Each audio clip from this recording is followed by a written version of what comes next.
Middle east లో యుద్ధం ఆగడం లేదు. తాజాగా ఇజ్రాయెల్ పై క్షిపణుల వర్షం కురిపించింది ఇరాన్. ఆ దేశ సైనిక స్థావరాలే లక్ష్యంగా బాలిస్టిక్ క్షిపణులతో దాడి చేసింది. ఏప్రిల్ 8న కాల్పుల విరమణ తర్వాత ఇరాన్ దాడి చేయడం ఇదే తొలిసారి.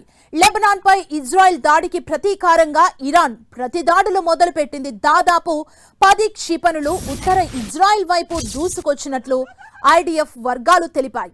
ఇరాన్ దాడులకు స్పందించొద్దని అమెరికా అధ్యక్షుడు డొనాల్డ్ ట్రంప్ ఇజ్రాయెల్ ప్రధాని నెతన్యాహుకు ఫోన్ చేసి శాంతి ఒప్పందానికి తాము చాలా దగ్గరగా ఉన్నామని ట్రంప్ గుర్తు చేశారు.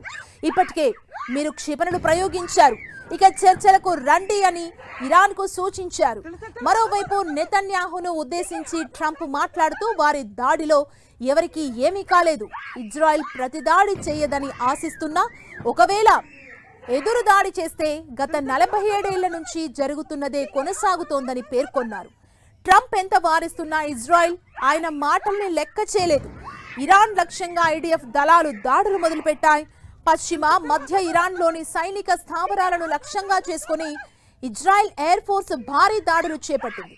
టెహ్రాన్లో పలు చోట్ల భారీ పేలుళ్లు సంభవించాయి. దీంతో పాటు తబ్రిజ్, ఇస్ఫహాన్ తదితర నగరాలు కూడా పేలుళ్లలో దద్దరిల్లాయి. ఇజ్రాయెల్ దాడులు మొదలు పెట్టడంతో ఇరాన్ గగనతలం మూసివేసింది. మరోవైపు ఖతార్, సిరియాలు ఇప్పటికే ఇరాన్ దాడుల కారణంగా గగనతలాలను మూసివేశాయి.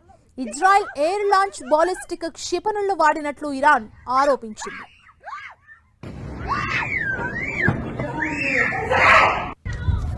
चलो